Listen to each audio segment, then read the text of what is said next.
5:33 and a first alert protecting your family this travel season. Memorial Day weekend travel is approaching and so are summer vacations. And while a lot of us think about traffic, there's a silent threat that could put your family at risk. Aisha's at the First Alert Safety Desk. Good morning. Good morning, Emerson. We want to talk about carbon monoxide poisoning this morning. Experts say if you're traveling, consider bringing along a portable CO detector. Just getting this reminder from Emplify Health by Gunderson. The CDC says every year over 100,000 people in the U.S. visit the emergency room because of CO poisoning, and more than 400 people die every year. Remember, carbon monoxide is a colorless, odorless gas. It's produced by common household appliances, vehicles, and outdoor equipment. It's especially a risk in enclosed spaces. Emplify Health says when you're in Airbnb or Vrbo, other vacation rentals, sometimes the equipment in there is getting used by various people at different times.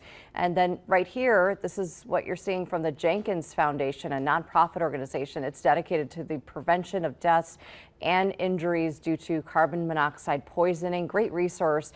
And what they're showing here are places you can use where carbon monoxide detectors are needed while on your next trip. Hotels, rentals, RVs, tents, boats. It's a good idea to also check gas-powered appliances like grills or generators. Make sure they're all in good working condition.